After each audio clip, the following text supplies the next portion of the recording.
Andrews. What's up, War Report family? I'm your host, Caesar Walker, aka C Dub, and as you can see, we're -1 tonight. Today, just got Mike G, Ike Jones, but we still got a good show. All right, we're going to be talking about, is Tank Bigsby the fifth best running back in the SEC, and also is Brian Harsin the third best head coaching hire this offseason, and is there trouble looming in Baton Rouge? We got a lot to talk about, guys. I know you're ready for a good show as well as I. So without further ado, let's get this tailgate started.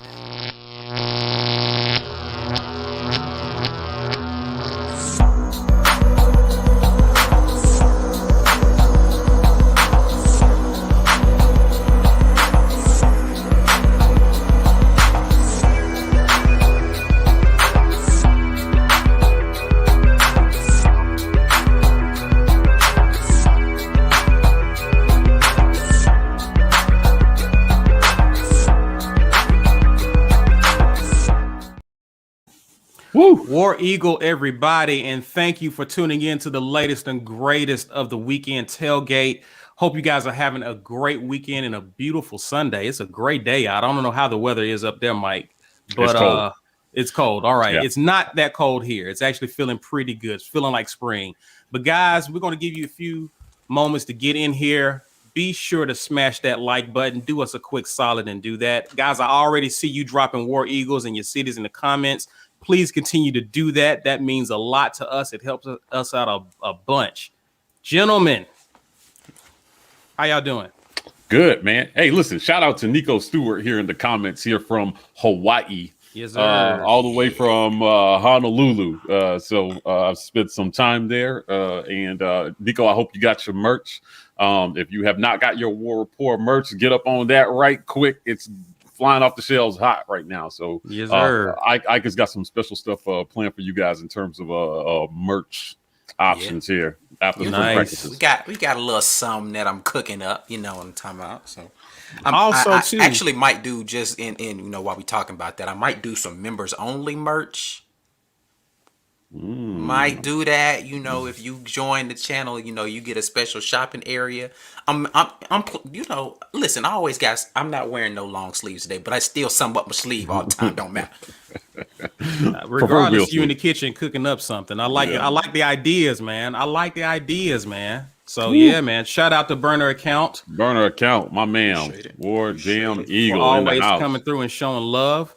We're gonna give you guys a few more minutes to get in. Actually want to shout out one of our hosts, Ike Jones. Today's your anniversary, man. Yeah. Happy anniversary, brother. Happy anniversary, man. And listen, my wife was generous enough to still allow me a little time to get in with y'all. So it's all good. That's a good one. You gotta go. And she's a Bama fan, so that means all of her other qualities are A1. Balance all that out. You know what I'm saying? So shout out to you and your beautiful wife. Enjoy the rest of your day, man. Yeah, War Eagle Jackie.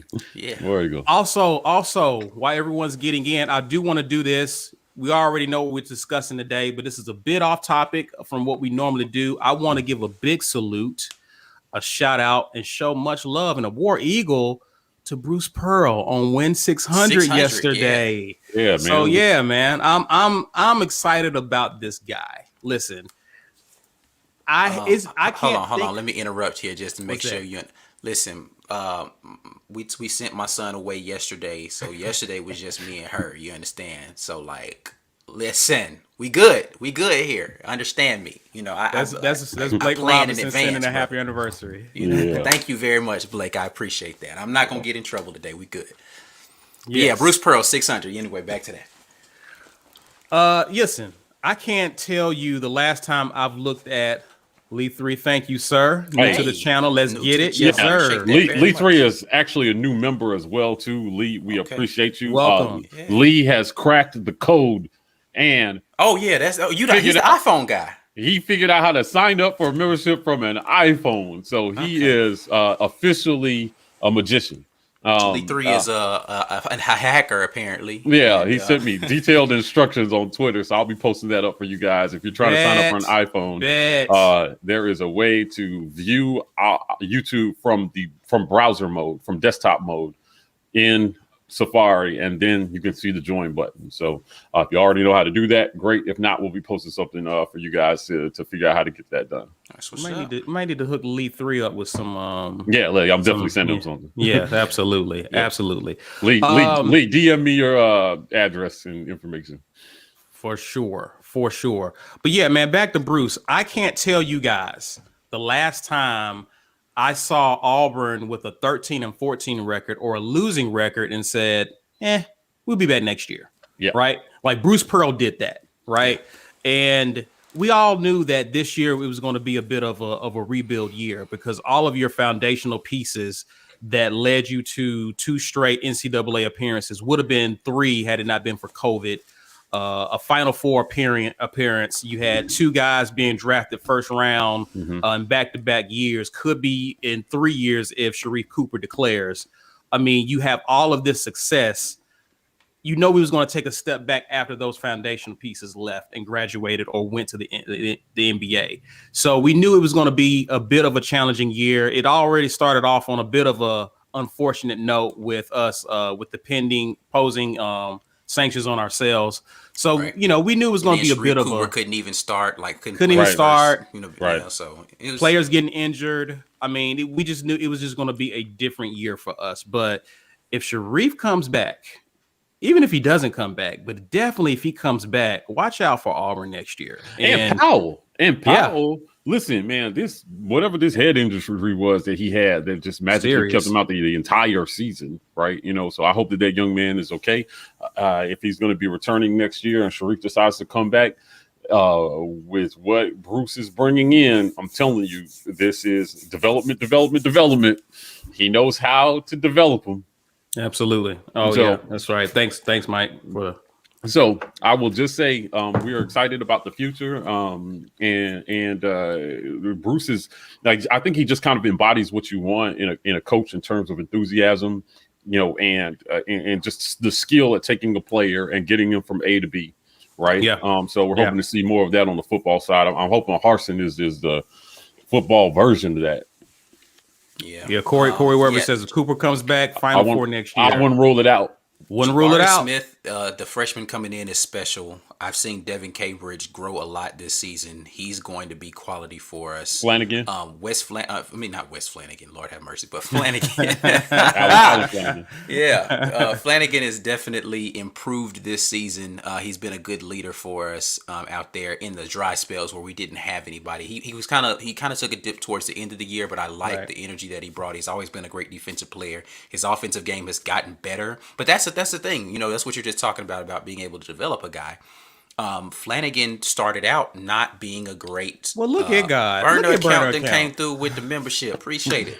On a Sunday, ain't God good? Yeah, he is. Goodness All gracious. the time. But you see the development of Flanagan, right? Like you see him turning into more of an offensive threat, and he's putting it together, and that's hopeful for some of these other guys who might start it a little bit slower. Oh my God, JT Thor is going to be so Robinson beast. is saying JT Thor will be better next season. I agree. Right. As much as I love Sharif Cooper, I honestly think JT Thor is the best talent on this team this year. Yeah. I think Sharif Cooper he's a great point guard. He's got great vision. He has some things he needs to work on offensively, specifically the outside shot, especially as you transition to the NBA. There's very few point guards at his size that can't shoot well. But good Lord, JT Thor can do everything on the floor. Like he's inside, outside, offense, defense. Like he's everything, man. And as he develops, that's gonna be a problem. That's gonna be a problem. It's definitely gonna be a problem. So, we're about to get into tank talk here, but I just got to say, when you talk about the excitement of returning experience under a coach that knows how to develop talent, right? That's the same thing that we're looking for, I think, on offensive line from 2020 to 2021, right? We return everybody. Yeah. Right. The inexperienced thing, let's just throw that out the window. Everybody has got quality starts in the SEC this year. Yeah. As much as we have been getting on the center position, he's got a full year under his belt as a starter.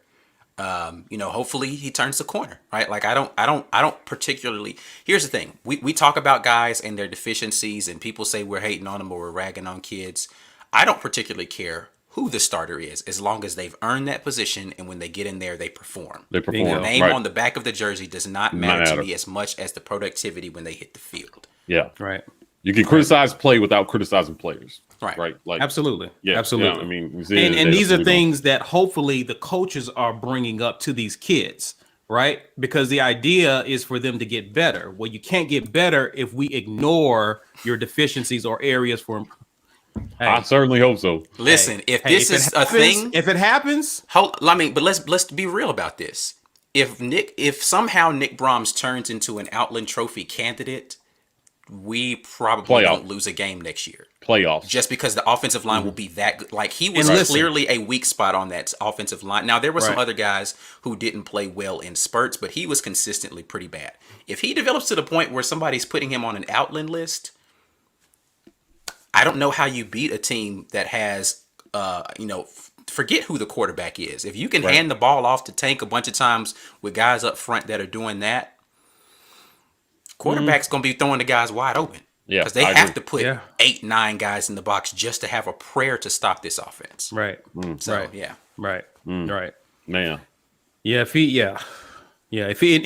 does, and again, we're not.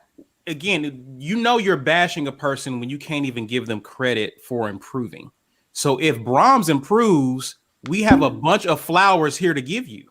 Right? We're only going to call and talk about what we see on the field. And we chopped it up with a pro a few weeks back. You saw what was on the field. It wasn't much. If that improves in the upcoming year, we're going to be giving Brahms love. Please correct it right there. My bad, Blake. Remington is the correct award for center because he was playing center last year. And even though he probably shouldn't be playing center, but Yeah, we'll see. We'll see where they decide to put him. Again, talent evaluation is going to change.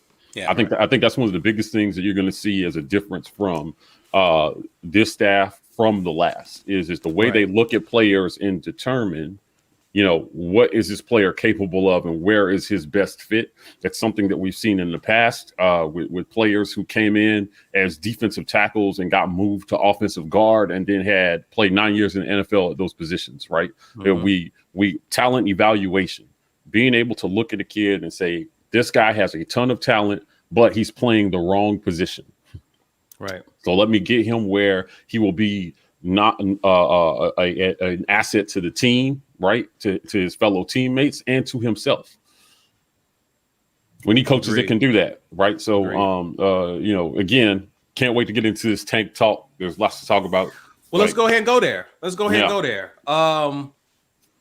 I haven't seen him in the comments yet, but shout out to Uzi because last week we were during the war room. He asked us what was our thoughts or were we going to address the 247 article. I believe it was written by Brad Crawford. Mm-hmm. He lists the top 10 running backs in the SEC that's going to be returning.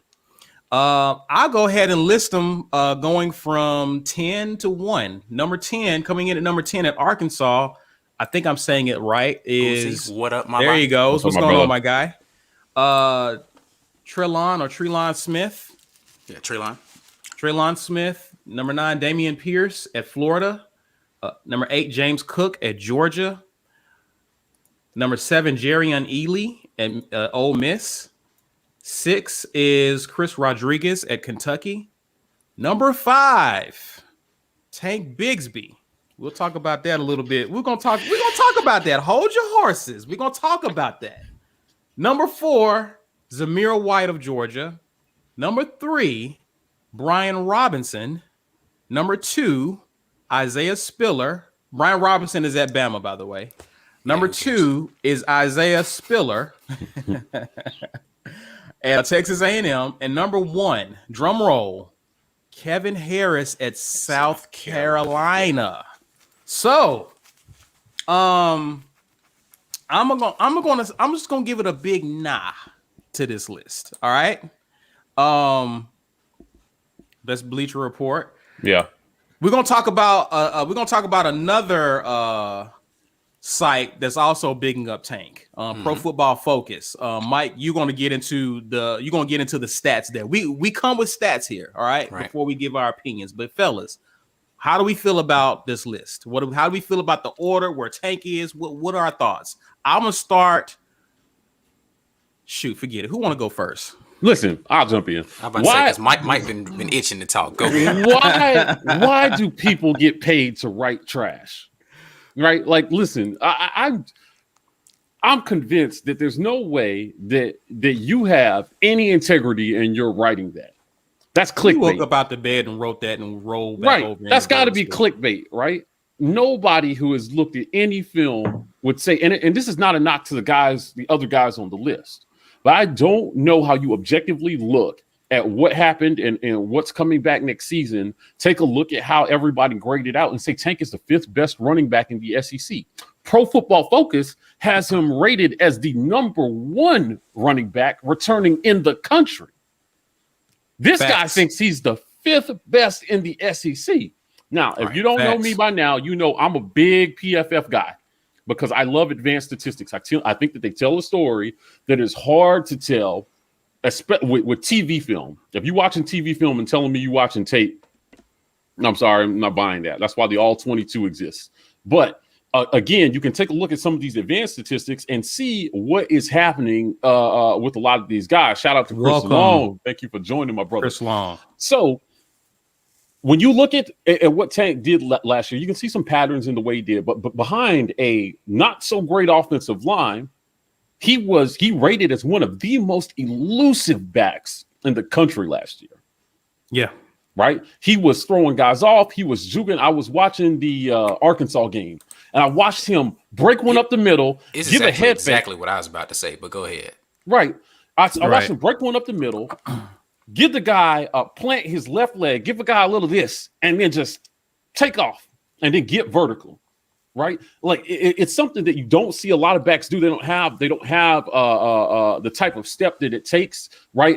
In the lateral movement to be able to make a move like that. Special backs have that. Bo Jackson had that gifted lateral movement. Yeah, I mean he was so gifted his hip couldn't keep up. right. Like here's the thing, like his body said you're not supposed to be able to do that, right? Tank is literally elite at just about everything you require a back to do.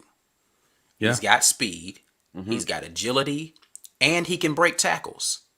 Like, what else do you need to see from, like, he wasn't bad in pass pro. He's got good hands. His vision is good. Like, I just, like, what are you looking at that you don't say this guy is one of the best, not just in the SEC, but in the country? And he gives effort. Listen, I don't like. So listen, this is no shade. I think Kevin Harris is a good back. I think Isaiah Spiller was a great back last year for Texas A&M. I think we're going to see what Isaiah Spiller's made of behind an offensive line that's not as experienced, because you have to also remember Tank Bigsby last year almost had 1,000 yards in a shortened season behind an average at best offensive line. Isaiah Spiller was rushing behind one of the best offensive lines in the country. Like, I again, the same for Brian Robinson. Like, my thing is, he wasn't even the starter last year. Like, you don't even Harsin even that high on the list. Right. We know who was eating behind that healthy offensive line at Bama. It was Najee Harris. Well, Tank was number 1 in one very specific area, right? That I thought was impressive given our offensive line play last year, right? I've given our offensive line some reprieve for pass protection woes, but on run blocking, they were so from game to game, right? Tank Bigsby averaged 4 yards per attempt after contact. That means once you got a hand on him, this is the story. He went for another 4 yards. That's crazy. I mean, he just couldn't be tackled. Less carries, less games. Competitive in the amount of yards against a worse with a worse offensive line, and you're telling me this guy's number 5, and a quarterback or a passing offense that really wasn't keeping defenses honest. You knew Auburn was going to run the ball at times, so yeah, it's you have to account for what Tank was working with, right. So what you guys said, he did more with less. Right. And listen, I mean, again, we're no sunshine pump zone, so I know we may sound like homers right now, but I'm telling you, the stats just don't. That's why I'm saying that article had to be clickbait. Right. It had to be. He's And like, you know what? because anyone who's not an Auburn fan who's watching this right now is just like, oh well, you're an Auburn fan, of course you're gonna think that. But I'm just saying, let's put them side by side and talk about productivity, and it's clear who the better back was. Returning back is going to be. We're not homers, because I think Ely should be higher on that list for Ole Miss. Yeah, I feel like he should be higher. I think Ely is a top 5 returning back, and I also somebody said something about A-Chain, Devin A-Chain at Texas A&M. I actually do think for what Spiller was putting up last year, A-Chain was a good back. He was their second guy. So again, if we're gonna talk about a guy who was a second back behind someone, to me, he showed more than Brian Robinson did last year from Bama. Right. So I don't know how he's that high on the list. So it's just I don't know, man. Like again, I'm not talking about. We're not just saying these guys aren't talented that are on this list. I think every single back on this list has talent. I don't know how Georgia has 2 guys on that list, and Texas A&M doesn't. I just it's just I don't know. It's the list is kind of bogus to me. Yeah. Like I said, clickbait. Tank has a chance to do something special in this offense, and if we can get our passing game going and figure out what we're doing at quarterback, it's only going to open more lanes for him to run wild next season. So I'm looking forward to seeing what he can do. I hope that he stays healthy. I hope that Harsin has a plan not to run him into the ground. I would like to see him do some things, out of the catching passes out of the backfield. If that's in his skill set. I can tell you that the one thing that he graded out lowest at as a running back was pass blocking last year.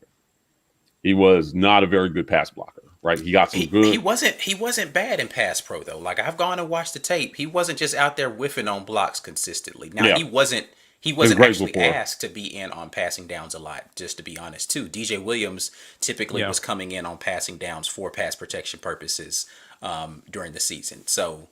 Which was frustrating because you knew they were passing then. Like again, on obvious passing situations. Yeah, like I don't know that it was. If it was 3rd and short, Tank probably stays out there just for the possibility. But it's 3rd and long. It was going to be DJ Williams 9 times out of 10 if he was healthy. So listen. Someone needs to take this article, blow it up, and put it right over Tank's locker. Yeah, right. Locker so listen, he's got the Iron Man thing twice this offseason, so I don't know if he needs any additional motivation. Weekend. He just got this weekend. Yeah. So it's his second time. Yeah, just we all can deserve a little bit more of a push. So if you're in the Auburn, and we might get B since he in the Auburn era to just blow that article up and see if he can get that put over his locker just for the extra push. I like the disrespect because so for someone as driven as Tank, keep gassing him, keep fueling him. So I think he's going to do well, and I'm excited to see how they feature him. Because the offense will revolve around him and his talent. And a guy like him is going to create opportunities for other talents that we don't even know about yet. Mm-hmm. Yeah. So I'm excited about how this coaching staff builds their offense around him. And that's all once we realized that Tank was that guy, we felt like this offense should have been leaning in that direction, right? We saw a little bit of it after we started struggling. I believe against South Carolina, we begin to see them begin to take a step back and feature Tank, and we begin to see things fall into place offensively until injuries begin to hit. So it'll be interesting to see us hit the ground running this upcoming season doing just that. So I'm excited about Tank and his production in this offense, man. Yeah, man. Listen, if we can get the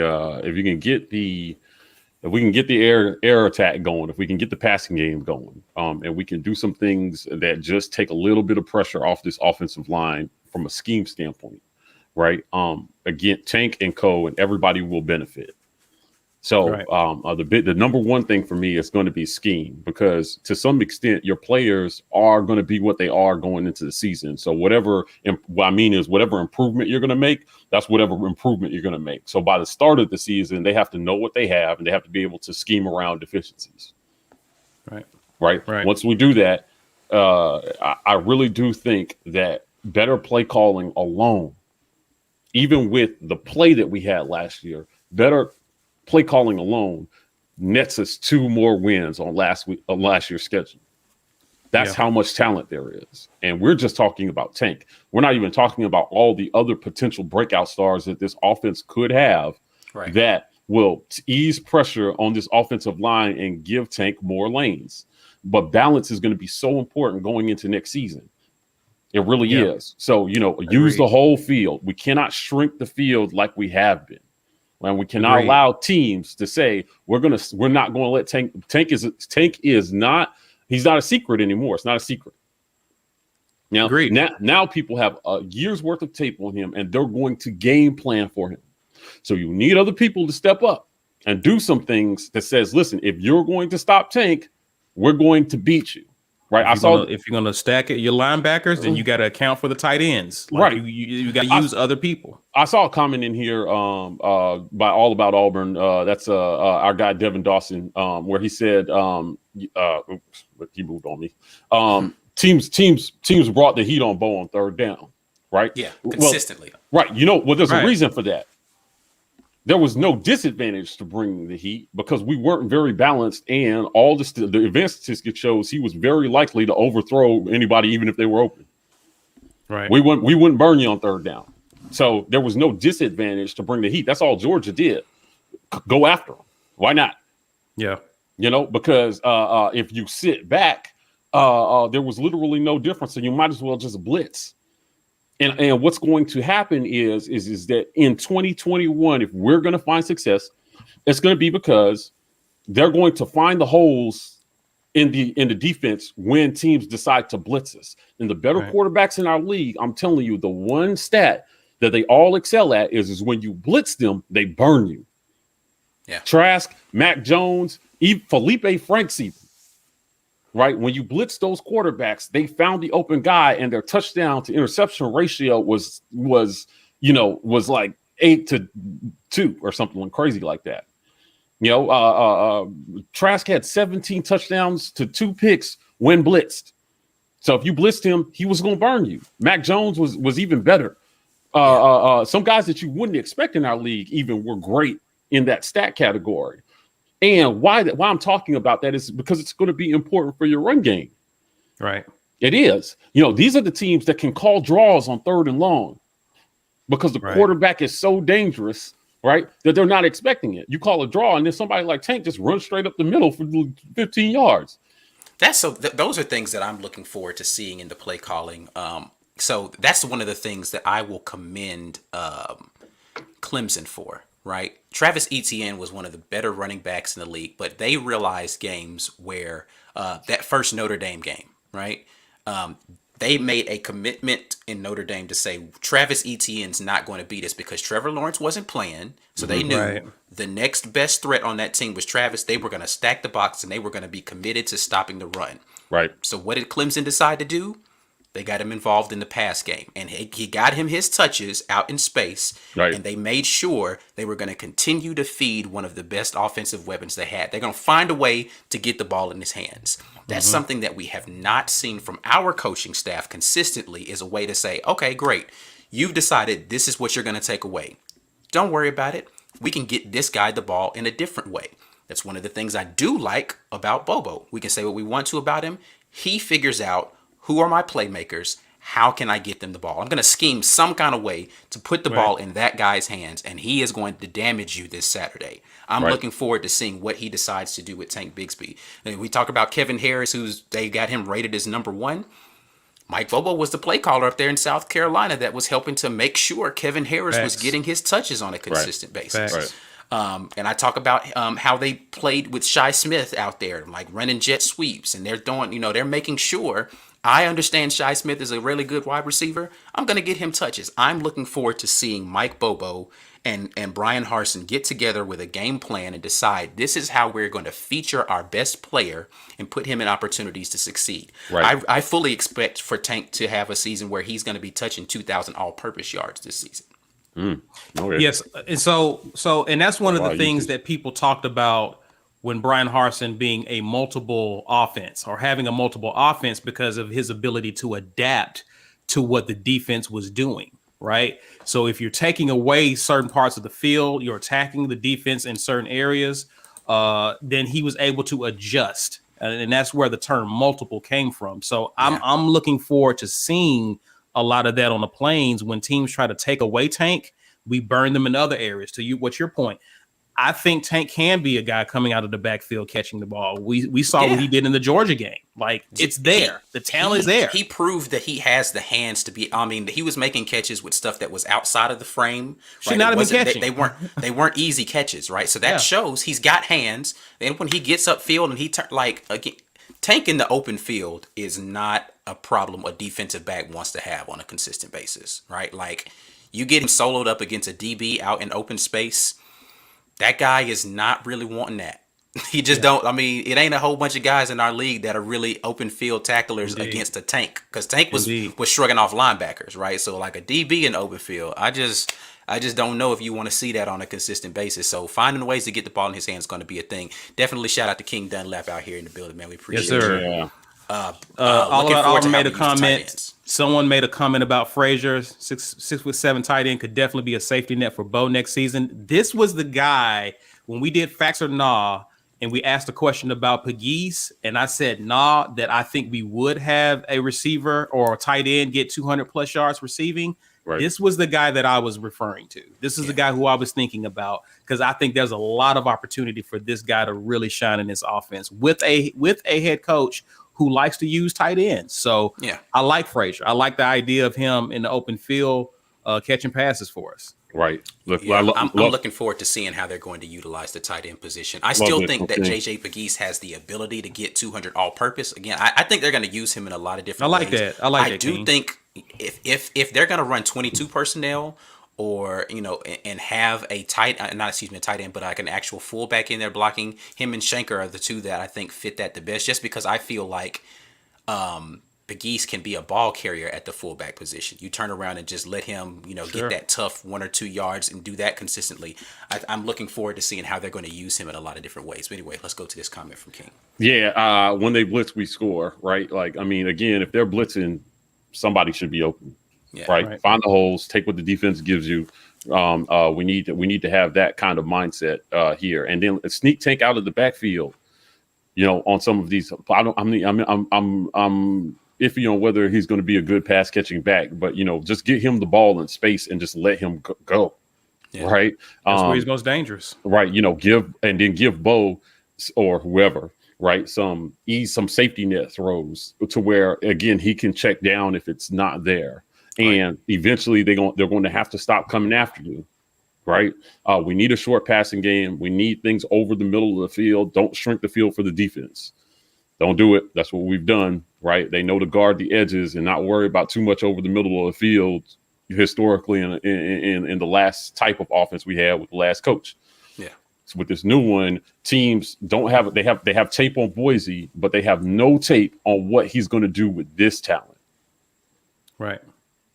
That's all I'm saying. It's going to be super interesting to see. I mean, again, the problem isn't even necessarily tape, right? Like, because certain things are, like you said, with talent, it's just it looks different when you got guys who are world-class athletes running that same system, right? So it's going to be a different experience for defenses trying to figure out, and even our offense trying to figure out how we're going to make it work, but like figuring out how to be consistently stopping a passing attack that requires you to think a little bit more. But all you're trying to do is make that defensive backfield take one false step, take one step in the wrong direction because they had their eyes in the wrong place, and your quarterback recognizing, I got you.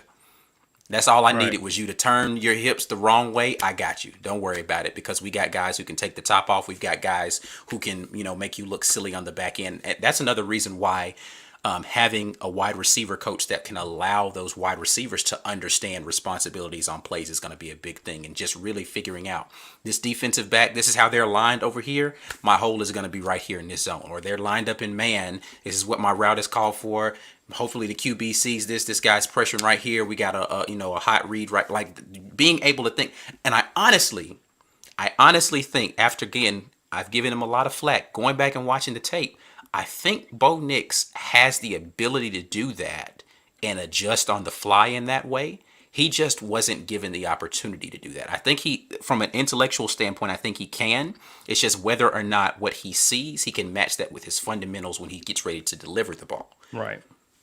So I'm looking forward to seeing how they develop him. Somebody said earlier, it's good to see that it seems as if we're bringing in an actual staff of people that can coach quarterbacks, right? So because understanding that that's the position that has to be fully aware of what everybody's got going on the field and being able to point out stuff and understanding what defenses are doing, you need to make sure that guy understands the tape that's in front of him and then is able to translate that to the field. And having a bunch of people who are able to get that stuff together should pay dividends for whoever's going to be the starting quarterback for Auburn next year. They brought in a brigade of people. Yeah. That understand quarterback play, a whole brigade. Yeah. So you can tell there's definitely an emphasis there on making sure that they get that position right. Indeed. And I see a lot of you guys in the comments talking about Pegues being used as definitely as a blocker, a lead blocker. I fully expect that. Like, that's what I see Pegues being, that guy, almost in a Jay Prosh, but someone who can actually catch some passes in short yardage situations. Someone who, to what you mentioned, Ike, can get the ball, because I mean he is a load to bring down. So. Another we thing talked too about is Pegues. I'm sorry to cut you off. We talked about Pegues a little bit. For those of you who are members, you can already see this interview. It's up and it's posted. But we just posted an interview where we were talking to former Auburn running back and Carl Stewart. I was like, why isn't I was going to say Corey Stewart. I was like, that's not even a real person. Carl Stewart. And we talked about JJ Pegues, and he was talking about how much he really, like, if you knew Carl Stewart, he was that kind of guy, right? Like, he came in as a running back, but he had the athleticism and the physique to be able to play kind of like an H-back, fullback type position. But he just talked about how Pegues is just one of those athletes that he can really do anything that you put in front of him, and it's gonna be difficult to really like pigeonhole him into one space. But figuring out a way to get a guy who has that kind of athleticism at that size, the ball, really should be a no-brainer for a coach. But it's just kind of one of those things of like, how do you utilize him most effectively? Definitely looking forward to seeing how he's going to be deployed on the team in general. A lot of people talking about him converting over to defensive line. He definitely has the physique to do that sort of thing, right? But I think, as an offensive weapon, he's one of those guys that I'm looking forward to seeing how he's going to get used. Agreed. Yeah, Pegues is an interesting guy. I mean, if he is as an effective blocker, it actually makes him a sneaky good option in the passing game as well too, because those guys rub, release, and you don't know what they're doing from play to play, right? You don't know what they're doing. So he could stay home. He can go out and catch passes for you over the middle. And he's going to be a load to bring down. So if he's got sure hands and they can find him, Pegues is one of those guys where you need to put the ball where he can catch it. Right. Like, you can't throw it behind him and all that bull that we saw last year. Right. Like, you need to help this guy out. Right. And put the ball where he can catch it. He's a great athlete. I saw, video of him as a basketball player hitting step back threes, hitting Steph Curry's. Right. Like, and you've got to utilize that kind of talent. So we are 9 days away from start of spring practice. Yes, sir. Right. And I think we were all kind of on pins and needles to see what we start to hear out of these first few practices. All eyes will be on quarterback. I personally am just going to be seeing, what they do with this offensive line and at wide receiver as well, too. I want to see what's going to happen with the defensive line. There's going to be a lot of interest at linebacker as well. And then I don't think the new guy that came in, Miller, is a defensive back. I don't think he's going through the spring, right? He's going to come in the summer, right? He's going to join the team in the summer. But I fully expect he'll probably be starting from game one. So maybe they sent him a playbook already, and he's getting mentally prepared for the system that he's going to be playing in. But all signs point to that he will be able to shut down his side of the field. Corey Weber, and shout out to him, one of our subscribers, is he asked a question about the importance of getting a fifth back, because I fully expect this coaching staff to not be one that will wear down Tank, right? We do want to be a running back by committee in that the guys behind Tank are getting sufficient carries. Does that put a strong emphasis on having to go out and finding a fifth running back? We know we do have the kid from Mississippi who's coming in the summer. We already have Devin Barrett who's converted. I don't know. Someone asked, how is he doing? I don't know if we've heard anything from him. We're probably not going to see much or hear much from him until spring practice. Yeah. But how important is it to get that guy just to take the load off of Tank? Because you want Tank, as good as he is, you want him as fresh as possible down the stretch of the season. So yeah, I think if you want to take the load off the Tank, it's not as much about having a fifth running back. It's about having balance on offense, period. Right? You need to be able to throw the ball some, right? And then when you bring those other guys in the game, they just need to understand pass blocking assignments. And you don't want to telegraph what you're doing. When Tank comes off the field, we know they're not running it. Like so you need a guy. You need to have a guy in there who can, get 3 or 4 tough yards, when called upon. But for the most part, I think keeping Tank fresh is going to be more about balance on offense. It really is. Getting the receivers involved in the game, in the game in a meaningful way, and being able to deliver the ball, with consistency. We just haven't been able to do that, right? Agreed. So, when you look at the tape and you look at a lot of how our passing game went, it put a lot of pressure on the one running back that we had that we knew was the best, and an offensive line that just needed some help. They needed help from the coaches. They needed help from their quarterback, right? They were not going to be a great unit last year, no matter what. Yeah. Right. Yeah. And we just needed to help them. So they took a lot of heat and a lot of it rightfully so, because that's growing pains in the SEC. But going into this season, they still need help. And I don't care how good your offensive line is. You still need a quarterback who stays in the pocket and doesn't hold on to the ball too long. Right. I listened to a comment where a guy was like, well, on average, Bo had 3 seconds to throw.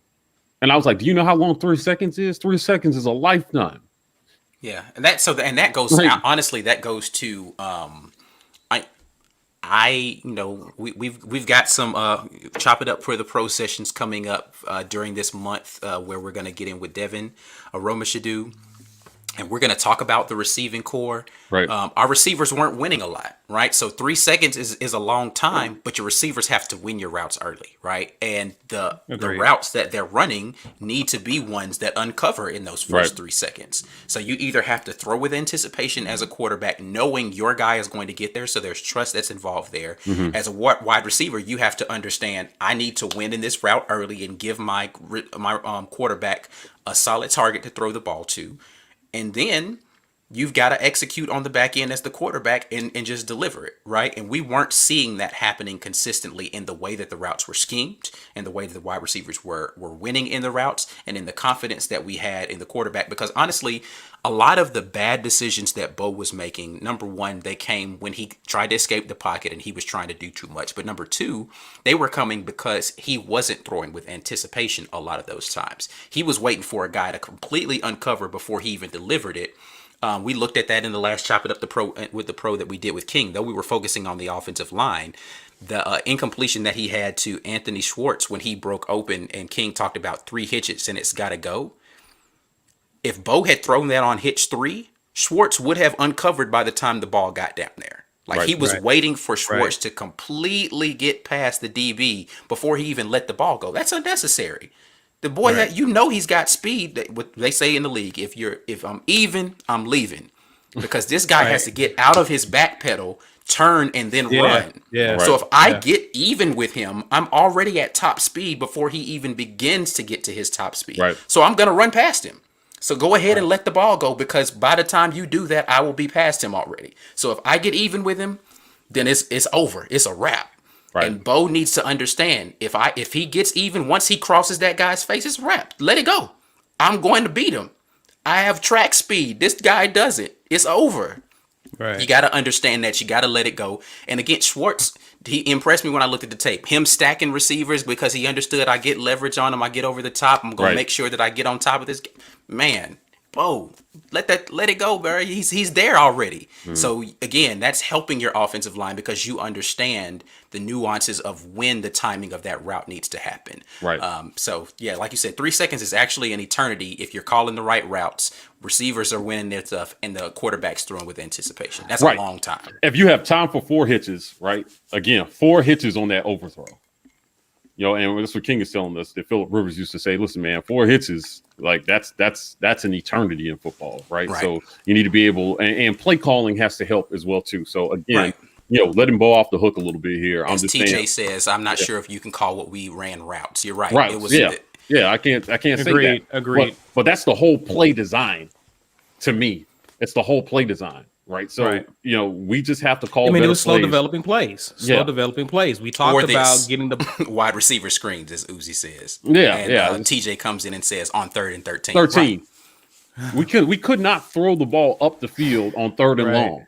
Yeah, a lot, and that was our weakest metric was throws over 15 yards. Just, I mean, it was such. I mean, usually that's a low percentage, but it was such a low percentage. It was very unlikely. So you got us in 3rd and 12. I'm blitzing every time. Right. When you look at the advanced metrics, there's no disadvantage to blitzing us last year in 3rd and long. We weren't going to beat you. It was likely to be an overthrow, or nobody was going to get open anyway. Right. So, and you shrunk the field for them. Right. So you want the guard. The DBs pretty much knew. Okay, all I have to do is play, my inside technique. I'll use the sideline as an extra defender. I'm just going to squeeze this route to the sideline and make you have to throw it into a tight window, which is why, honestly, I credit Bo Nix's ability a lot to throw the back shoulder. He did that very well. Yeah. But that's really the only options that he had half the time was because all of the routes were going towards the sideline. So the only space he had to throw the ball was a back shoulder. Right. Unless the guy was going to get beat over the top, he had to either throw it over the top or he had to go back shoulder. There was very few in breaking routes. And when they did, they worked a lot. Because the DB weren't expecting it. If you just give him that outside look and you cross him back inside 9 times out of 10, it's going to be open because they're not expecting you to cross him. We saw that one play with Anthony Schwartz, again, unfortunately, an overthrow.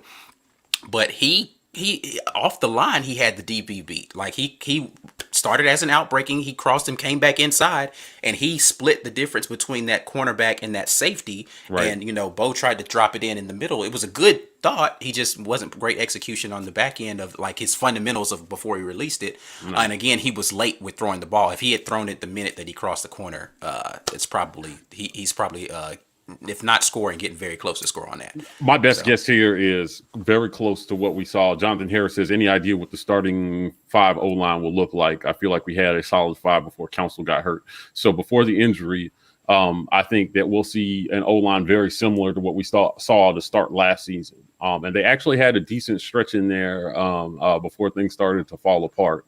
When you look at their stats, in terms of pass blocking, as the season waned, right, they got worse with injuries. But I think that with the experience coming back and hopefully with a little bit of development, what you'll see something similar, just with guys that can actually back them up so that when there's an injury, we're not shifting everything. There were a lot of guys playing out of their natural position last year because of injuries.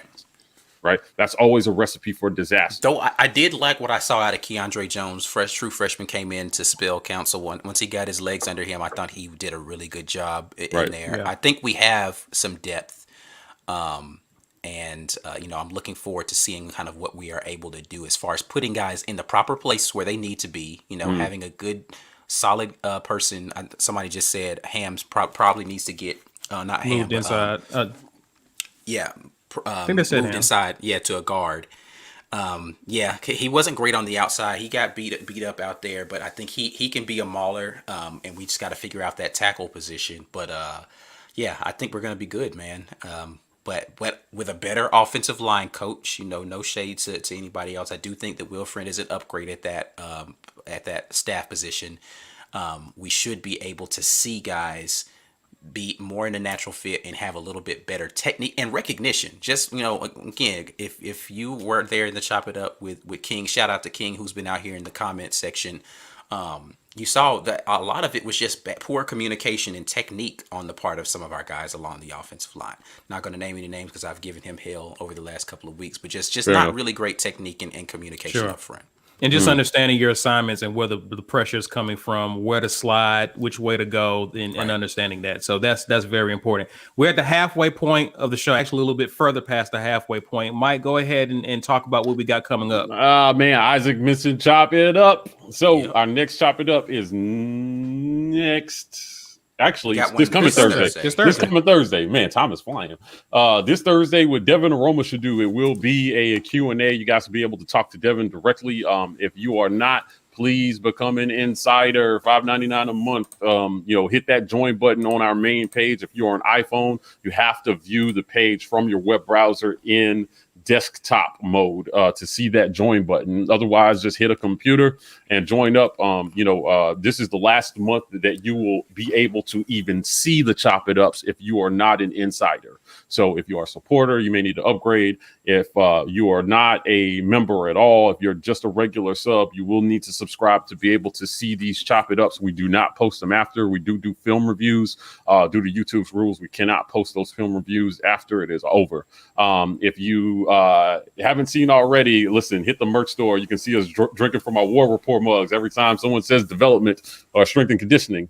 That's a little game we like to play. So we got hoodies, shirts, hats, mugs, and Ike is working on some new stuff for the merch store here coming. Lastly, we appreciate the super chats. We really do. YouTube takes 45% of that. So if you go to the About section on our YouTube page, we have a GoFundMe set up where you guys can help to support our content. And we see more of that cash because while we love the super chats, if you give us $1, you are really giving YouTube 45 cents. And I don't think they need the help. So agreed. Appreciate that. TJ has been on fire today in the comments. Brom can still take charge of the team from the cockpit of the team jet. He was into the avionics thing. Hey. You guys didn't know he's a pilot, but yeah. Nick Brahms. They talked about that, I think, actually in the Georgia game. Like he was this, guy. Oof. Shout out to Bryant Harris here. Hey, Bryant. I think Devin will be a good running back receiving threat in the open space, like Worm, but taller, bigger. I don't know where you were going with that. But yeah, listen, I think Shivers is going to get his fair share of running back snaps. I think that Devin Barrett, should get his opportunities. People talking about us needing a fifth running back. I think that's more for the case of somebody gets hurt. You want to have enough guys that you can go to and still have a 3-back rotation in at most games. I definitely don't disagree with that. Hopefully we can keep guys healthy. Never know. They put my guy JJ back there at running back, and he just come and flatten a couple of people. I'm telling you, all style. We'll see what's happening, but yeah, I definitely think Devin Barrett can be a receiving threat in open space. Gus was using him as a speed sweep guy his freshman year here at Auburn. Yeah. But we'll see. There's a lot of guys who transition from being the speed sweep guy to a dynamic back here at Auburn. Right. You talk about Kerryon Johnson when he first started. He was the guy running the speed sweep a lot. Trey Mason when he first got here was running the speed sweep a lot. Yeah. But then those guys transitioned to be the 4 down or the 3 down back. And listen, I don't have to tell you how those guys turned out. So we'll see how it goes. Gentlemen, sticking with 247 in their articles last week. Uzi, always one of my favorite commenters. Can I donate to my favorite streamers? YouTube? Well, yes, but actually, no. That's a completely ridiculous rule. I mean, they take a cut of everything, but whatever. Agreed. Speaking of 247 articles, last week we talked about Derek Mason and was he a top 5 coordinator hire? Well, in that same article, a little bit further down, they talked about head coaches.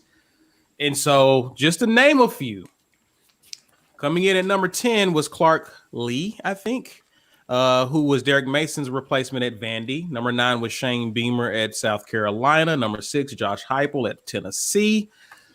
This is where it gets interesting. You get into the top. I'm not excited about any of these right now. No. Continue. You get into the top 3, Brian Harsin. Number 2, Steve Sarkisian. Love that hire. Texas. Number 1, old Gus Bus at UCF. Number 1, head coaching hire, according to 247. I think that's a slam dunk for UCF. Like, I don't know that they're going to get a better coach there. I'm not going to give Gus any airtime. Listen, Brian Harsin at 3 is a great. I think that if you look at what he's done this offseason so far, it'd be hard to argue that a lot of coaches would have been able to come in. Old. Shout out to Be Easy AU. There's no doubt who's number 1. I wish I could use JG Tate's voice to do that, but right. Harsin has just done a phenomenal job these last couple months with what he was handed. So he ended up turning in a top 25 class. He had some help, but he still had to do it. He made some excellent hires. They've gone out there attacking 2022 recruiting with a ferociousness that I think they're going to need to make sure that there's no big drop off in what they didn't get in this 2021 class. But listen, 2021 wasn't a bust. Just wasn't. You got the number 18 overall recruit as rated by ESPN and Dylan Brooks. If you can take these guys, I just think, again, I'm a big fan. If you watch Sark call that national title game, yeah, right? Indeed. Texas got a hell of a coach. Yeah, they did. I mean, and this is something that I've talked about that I think that I hope this is the direction that we're headed. The better teams in college football, right, who have solid systems put into place, and their head coach, their identity is offense. When that coach leaves, the coordinators get promoted primarily in those offenses. The coordinators get promoted and they just keep the party going. It happened at Ohio State. It happened at Oklahoma. You see that a lot of the better schools where, again, they had a great offensive identity and they had a longtime coordinator, and that coordinator just stepped in and they've stayed a top 10 program in the country. And I'm really hoping that that's what we see. It just felt like we didn't have any identity, or we were constantly trying to change our identity under Gus for some reason, right? And under Harsin, what I'm hoping is that, whether it's let's say Bobo does well here and he gets some other job. I mean, I don't really think he's head coaching material, but if he does well here, I hope that he sticks around for a while. But if he does take another job, if someone offers him more money, right? I would suspect that we'll be all right under Harsin because, again, offense is his specialty, right? And we will maintain that identity. So a lot of people wanted to know, what kind of offense is Bobo going to run? Well, it's really about what kind of offense does Harsin want to run, right? And how is Bobo going to adapt what he normally does to what Harsin wants to do? And what elements are they going to integrate? Any offensive coordinator that comes in under Harsin, that's going to be his charge. How do I execute the head coach's vision for offense while adding, elements and dynamics to this offense from my own specialty? Right. That's what I want to see. Right. But I don't want to see us, our offensive coordinator leaves or our quarterback changes, and then all of a sudden we forgot how to football.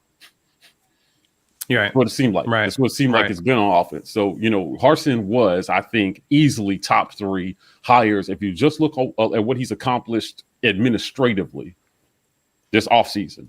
Right. And then spring will tell, again, a talent evaluation and development will when we go back and we re-rank this list in a year about who was the best hire.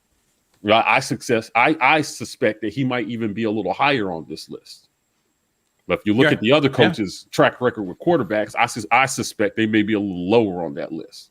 Easy to call them number 1 now. Wait until the QB position starts falling apart. Yeah, it's gonna be difficult. Like with a lot of these things, we're gonna have to see how it plays out over time. Like, I'd love to see this list again at the end of the season. Yeah. Right. Like after the season's over with, who ended up being the best hire, is what is going to be interesting to see. Because it's easy to say, they got a great coach. I don't know that the track record on any of these guys makes the hire super solid yet. We'll see what they do when they actually have to call plays, when they actually have to put together a string of wins in conference and all that kind of things. So we will definitely see. Yeah, like this article was about who had the best press release, who won in the court of public opinion in terms of your hire, right? And if you're UCF, you've been hiring guys who have been on the come up, guys who are paving their own way. For the first time, you're hiring a guy who is perceived to be an established coach. And Gus is, for all we say about his experience when he took the Auburn job, he's been in the SEC winning a lot of games for 8 years. So for UCF to get that guy is kind of the opposite of what they've been accustomed to. So definitely it's something to be excited about if you're a UCF fan. But to Ike's point, time will tell how this hire truly will rank itself out. right? And so because of a lot of Auburn fans didn't know who Brian Harsin was when it was announced, we were all scrapping to find out about this guy and what he had done, what he had accomplished. Right. I look at what Sark is doing, like the kids he's getting to commit to Texas just off rip, just in his offseason has been impressive. So again, once you see how the recruiting picks up, how the product on the field, if they're continuing to recruit well, the development, you start to see those things that will let us know how these hires shake out. And really and truly, you're not going to know that from a good 2 to 3 years. Yeah, it's going to be years because the development piece takes time to show what it is. And what you saw with us on offensive line was you saw the development piece catch up with them this season. Appreciate that, Luke. Appreciate that, Luke. I just want to stop and say I haven't seen Heath comment a lot, but this is very quality comment right here. I like this. He says we're gonna have our O-line lose weight, then we're gonna go 3 and out many times. Get on the bus now, Coach Gus Malzahn. Yeah. I like that. That's quality. Yeah, listen, JG said this. He came on our show and he said that the strength and conditioning coach works for a guy, and that guy says I want him made a certain way. You got to do that. Now, I was hard on Ryan Russell, but he worked under Yak, so I had to assume that he is somewhat competent. In what it takes to make a decent football player in the SEC. And, there were a whole lot of things that just all point back to head coach. Now, if you've seen Harsin, in comparison, this dude he knows what it takes. He's in the weight room with them, showing them how it's done. They will create the Auburn offense together, right? Mike Hicks, appreciate that. Yeah. Like, listen, I can't stress this enough. These guys, the example that they're setting is breathtaking, man. It is amazing to watch. And coach, refreshing. Yeah, get in the weight room with his players and say, listen, man, the things that I'm asking you to do, I'm willing to do. Right. Damn, that's leadership, right? The things that I'm asking you to do, I'm willing to do. So I'm asking you to get up at 5 a.m. I'm up at 5 a.m. with you. I'm asking you to lay it all on the line for team. So I'm going to do it with you. Think about the trust that builds. Yeah, I can trust this guy is going. He's getting it out the mud with me as well. Like, of course, I'm gonna give him my all for this guy. Yeah, right? He's not telling me, he's doing it. Yeah, we haven't seen that. So I want to go back to something that will become my mission to dispel over the next few months until the season starts. So if you're tired of listening to me beat points home, unsubscribe now. Don't listen. Just don't the idea that players commit to schools and not coaches. Like, listen, loyalty is for fans. Loyalty is for us. Right. That's why we get together, right? These players commit to coaches, and those coaches have a job in return that they have to do in return for that commitment, which is give the player the best chance to develop, get the most out of their talents, and have a shot at the next level. Right. That's what they owe the players in return for their commitment. So we need coaches that are going to be leaders of men. Yeah. Right.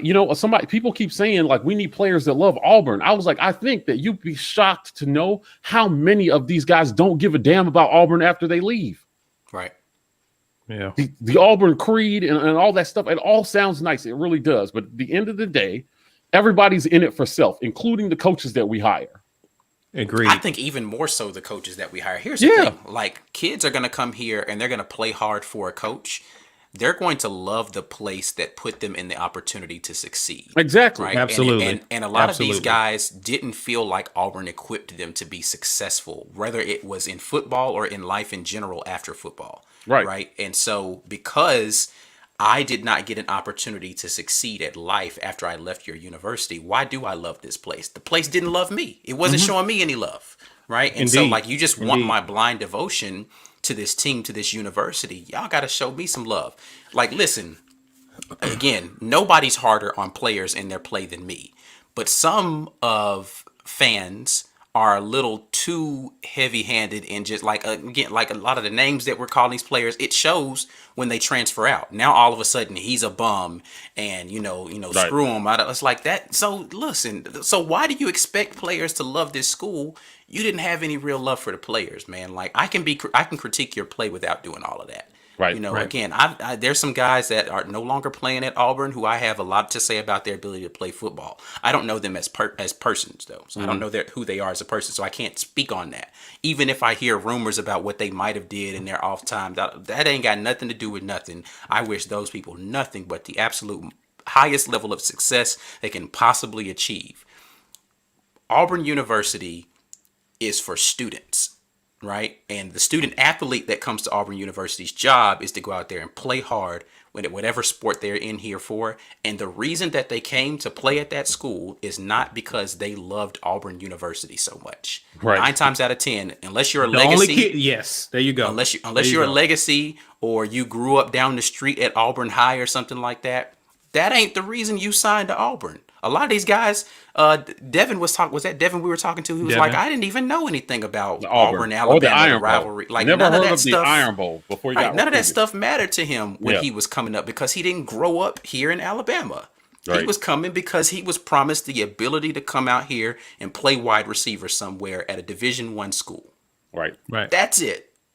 So, like, we got to give up this fantasy that people are just these diehard Auburn fans before they hit the campus. That's not what's happening. And a lot of kids, we got an interview coming up. Like, you got a lot of people are just trying to get out of a bad situation back home, right? And Auburn was their opportunity to try to make a fair shot at life, right? And so these guys are players and students of a university. There's a difference between a student athlete and a fan. Right. At the end of the day, because as a fan, you're not on that campus. You're not in that weight room. Right. You're not being told that this guy who you think you're better than is ahead of you on the depth chart. Right. You just love Auburn like we do. Right. But these kids are going through it. They have experiences. They can tell you stories. They can give you examples of things that could make them feel a way about their experience at Auburn. And I think we have to respect that in these athletes if they choose to leave or go or whatever, because at the end of the day, it's their experience, not ours. Well, they don't go to the same school that we go to. Right. No, yeah, it's definitely a different experience. It's two different institutions for athletes and the general student body population, right? So, you know, when in college, when I would go places with King, I don't know if King's still in the comments here, but I'm gonna put our business out here for a second, right? I would go places with King, and people would be like, you know, King Dunlap, and I'd be like, yeah, I don't normally say his last name when I refer to him, but yes, I stand next to me, right? Yeah, like I know King. You know, as well as a lot of these guys that we've interviewed, like I knew a lot of them in college. I was filming their practices, but my point is that they had a very different experience in school than we did. Right. You know, they I mean, notoriety everywhere you went. They weren't allowed to just be students. They just weren't.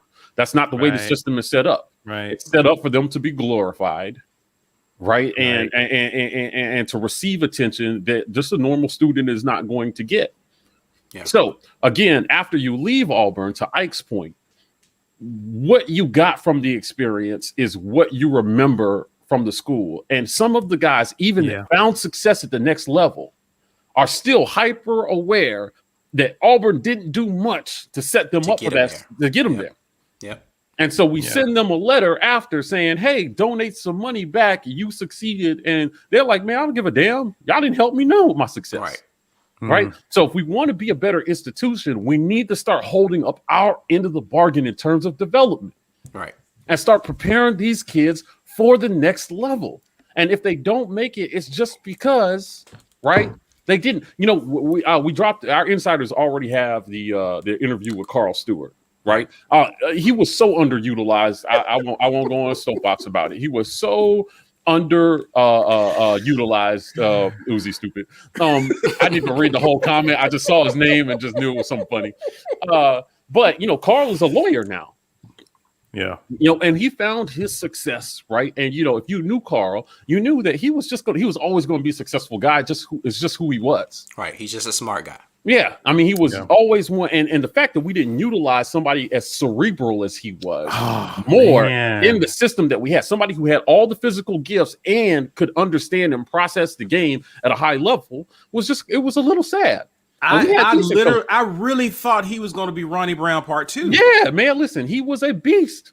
Just underutilized, right? Somebody didn't see that. Now, again, I ain't gonna put Carl's business out there, but I just think a lot of people would be shocked to talk to these guys after and find out what they really think about what their experience was. And so, again, loyalty is for fans, right? I remember my Camp War Eagle my freshman year, right? It is an indoctrination.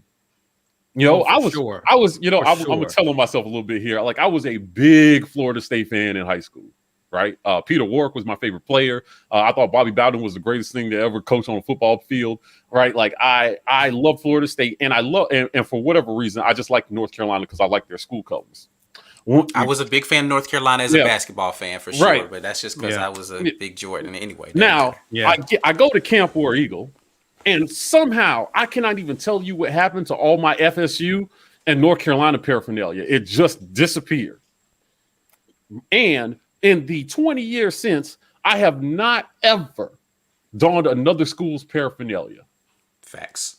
That's factual. Yes. You will never see you with another school's paraphernalia on, right? Yeah. So again, loyalty is for fans.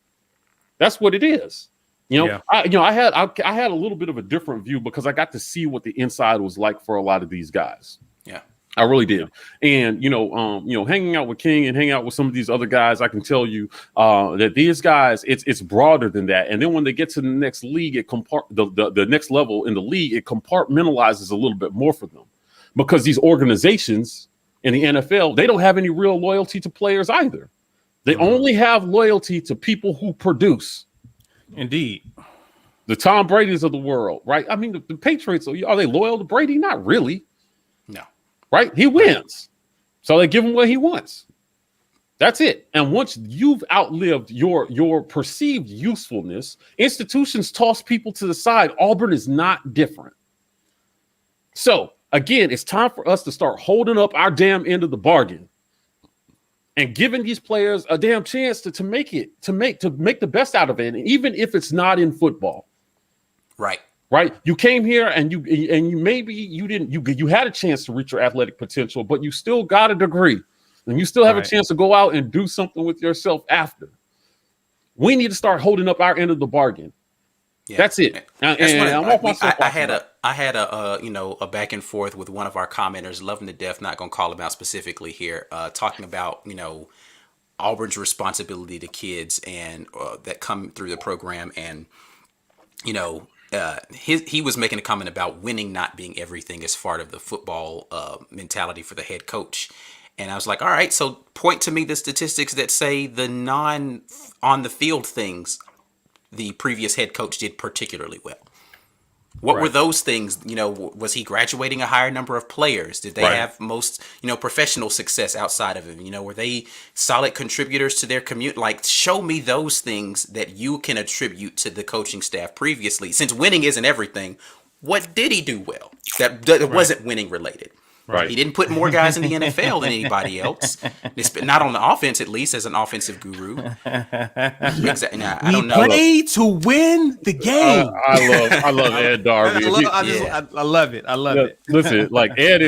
But see, that's the kind of coach I would want here. Because look, Herm Edwards cares, bro. He just absolutely. He cares about all the players that are on his team, and he's trying to get W's for the university because he realizes, okay, winning matters for me and my job. But I also want to make sure I'm doing the right thing by the guys that are playing with me, which is a reason why I think a lot of these people are going down here to Jackson State playing for Deion Sanders because they feel like he's going to get them an opportunity to get seen on a consistent basis. Yeah. He is an NFL guy, and he seems like they love playing for him. Yeah, he's a player. I mentioned this point to Mike offline, and I said if winning wasn't important, Randy Shannon would still be the head coach at Miami because he did all of those things right off field.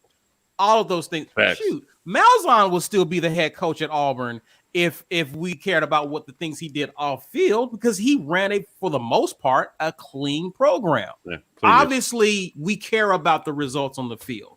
It's why these guys get hired. It's why they get fired. It's why they make the money that they do because we understand what results do for a program. Yeah. Right. Period. Point blank. Period. Yeah. So again, it struck a nerve with me when I read it, and I'm just thinking, God, we work so hard to dispel fan delusion, right, from week to week. And this is something that I've seen pop up quite a bit in terms of, program loyalty. At the end of the day, I saw a comment down here. I think it was Lawrence that said, or Blake said, college has become big business like the NFL. It just is. They're hiding behind certain things. But at the end of the day, the Auburn athletic department arm is its own business. Yeah, and it funds so many other things for the university. Right. But right? Like every other athletic program that's not big at Auburn should thank Auburn football for making sure that the athletic department has money. We couldn't have Olympic sports without it. Yeah. Correct. So any other, so just talking about basketball, the basketball program being able to have a little bit more money to go hire a Bruce Pearl is because people care about football. Football, yeah. They don't want money to the athletic department. Athletic department gets to use it how they want to. And then he took us to a Final Four. So now Bruce is bringing the money in because you know what? People are buying those tickets. That paraphernalia is flying off the shelf. Right. It's hard to get a seat in that arena now. Right. Now he is. And whereas you could go watch an Auburn basketball game for $5 before, those tickets are going for hundreds of dollars. A few years ago, I was down in 2019. I was down in Auburn. I had just moved back east, and I came home, and my best friend Dion and I just decided to drive down to Auburn to catch the Kentucky game. And I was shocked. No, that game was no. Yeah, I mean, the Auburn Kentucky game was not happening for real. Like, cheap. Yeah, we got tickets, but man, we got some scout tickets outside for a lot. Right, and I was just like, do you remember when we were in school here? They had to pay people to come to these games. Yeah. It was basically giving away tickets to the Auburn basketball games. Like the years where we went to the Final Four, it got a little hectic for a minute, but that's about it. Yeah. So I mean, it's still a Sweet 16. Yeah, the Sweet 16, 2003. Sweet 16. You're right. Yeah. So it became hectic for a little bit, but at the end of the day, going back to development on the basketball end, Auburn has been holding up their end of the bargain. Yeah. So a lot of things are taking care of themselves, and kids want to come here, and we feel good as fans about the fact that it's not just about winning. It's about the fact that, Cooper came here and he got the opportunity to be a first round draft pick. Yeah. In a 13-14 season. We're holding up our end of the bargain. Yeah. We just need to start doing it on the football field where all the money is going. Consistently. Because that's where all the money is going. Let's start doing it. And I think that's Harsin's charge, man. Start holding up your end of the bargain, man. Like, listen, I love Auburn. I do. I bleed orange and blue. You guys know that. My dog's name is Albie. I fought my last girlfriend to name her that. I was just like, no, this dog is going to be Albie, and she's going to be excellent. and she is. And she is. Yeah, she's a great dog. But she's laying right here. She hears me calling her name. But like the idea that I as a fan, I can love Auburn, but then be blind to the fact that we have been borderline negligent in our duty to student athletes on the football side. Just can't do it. I just can't ignore it. Right. Mm-hmm. So if somebody asked earlier, my girl texted me because she screenshotted the comment and said, this guy said, say something nice about Bo, Mike. Make sure you say something nice about Bo. Right. I think that is where we owe that to Bo. Sure. Before he leaves here, we owe him the chance, right, to have coaches who know what the hell they're doing. Facts. With his talent.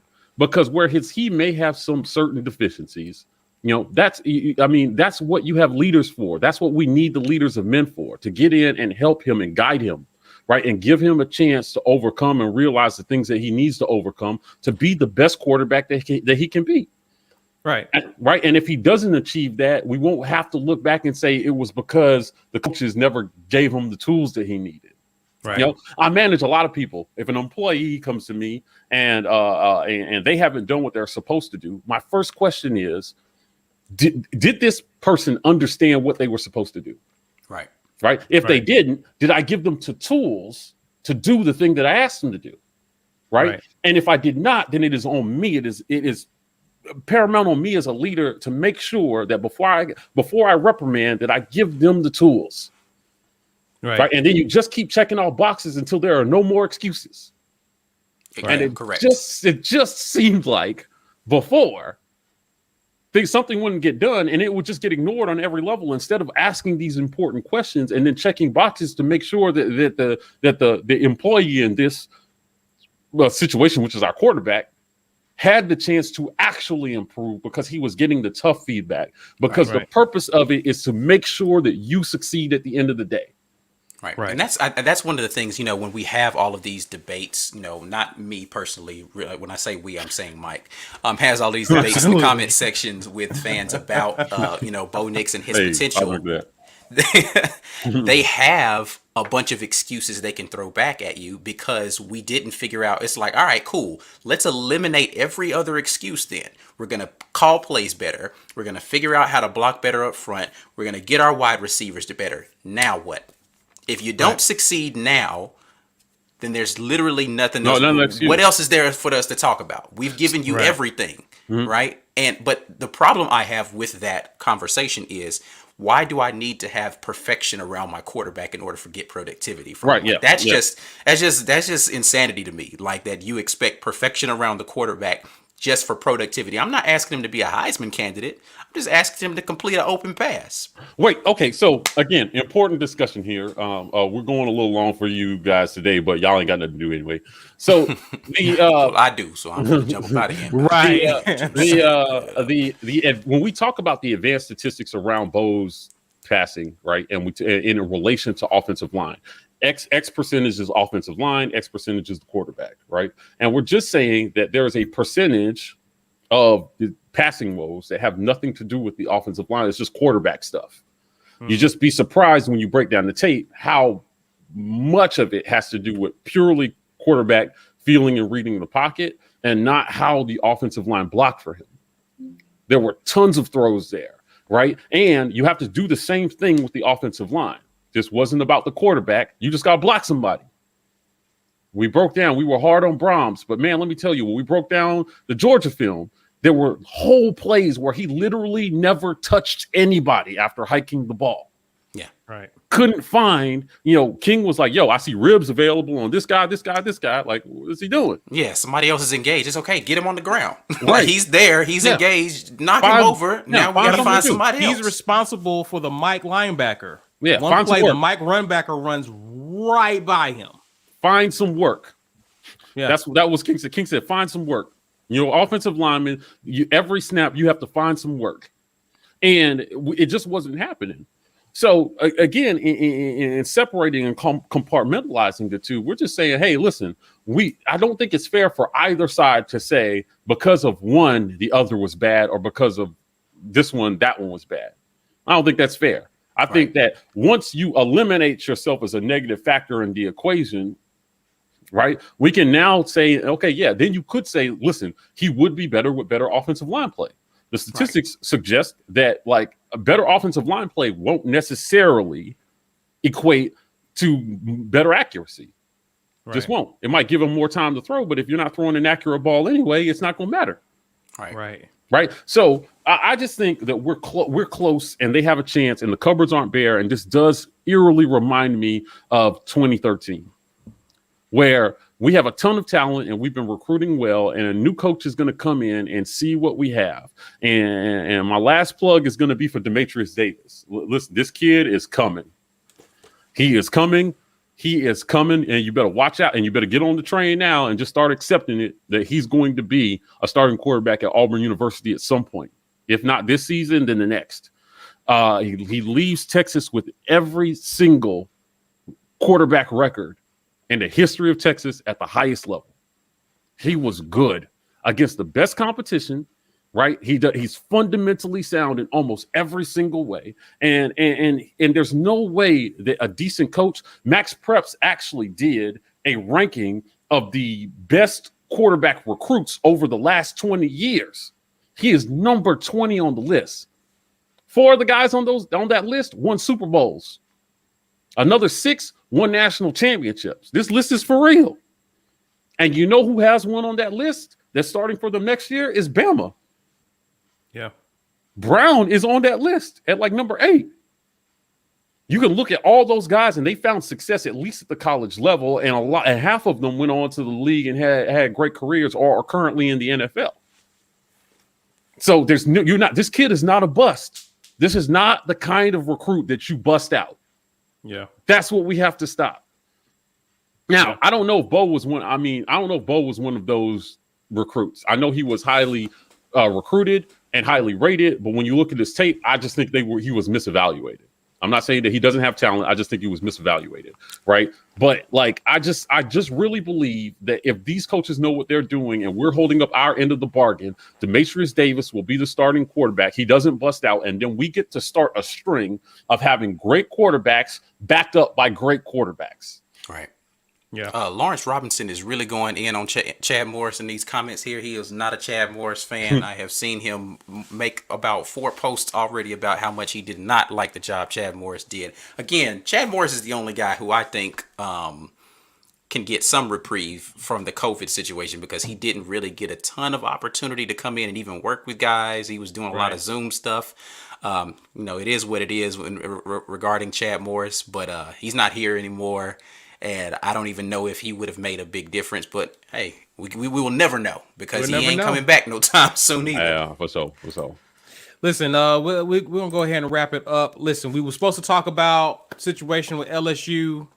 I'm pretty sure that's going to continue to unfold. So we'll have even more to discuss in future. We'll see what kind of impact it has shows. on stuff, for the conference, number one. But number two, does it have any, our recruits going to start, getting that Tennessee situation popping where they just like, all right, I'm out of here. So we'll see. But we'll talk about we'll be back at y'all Wednesday. Ain't no thing. We'll talk about it. Right. Mike, take us on out with the announcement. Oh man, listen, if you are not an insider, please become one. The War Report train is moving, guys. We appreciate your support. You guys have been excellent community as we continue to build community. Part of that will be these insider memberships. It allows us to be able to bring you guys more quality, more premium content, more access. So we have some players who have donated their time to come and educate us all on the game. We're going to be breaking down film. If you haven't seen Ike Jones breaks down film, it's a thing of beauty, people. So this month you will be able to watch, but you will not be able to comment if you are not an insider. And after the month of March, only insiders will be able to watch. So there are still benefits to supporters in early content and other things that we offer, but our insider levels that will be exclusive to you. And what that does is that guarantees that we can get you guys the engagement that you're paying for. So we have the merch store up, hoodies, shirts, hats, mugs. Get your War Report merch. That stuff is hot and flying off the shelves right now. Ike has got some new creative merch ideas coming you guys' way after spring practices, so stay tuned for that. And I'm going to go ahead and plug our next Wednesday War Room. We are going to be live with JG Tate. JG Tate is coming back to talk to us about the start of spring practices. So if you missed, that's not this Wednesday coming up, but the next Wednesday, the 17th. The 17th, right? Yeah. If you missed our signing day special with JG Tate, we had a lot of fun talking strength and development with him, as well as just getting to some details and specifics about the inside of the program. So we're looking forward to having JG back on. I spent some time over at the bunker, just chopping it up with him and some of those guys over there. So, as we continue to build community, we'll hope you'll be a part of it. And we appreciate you guys' support. War Eagle. And listen, guys, again, thanks again for tuning in on this lovely Sunday. You know what to do. Like and subscribe to us on YouTube. If you haven't already, what are you doing? Especially if you've been hanging around this long. Like and subscribe. Cartel, what you doing, baby? Let's go. I know, right? You can also find us on Instagram and Twitter at The War Report. We're also TW Report at TikTok. Signing off for the Weekend Tailgate. It's the fellas, as always. War Eagle. War Eagle.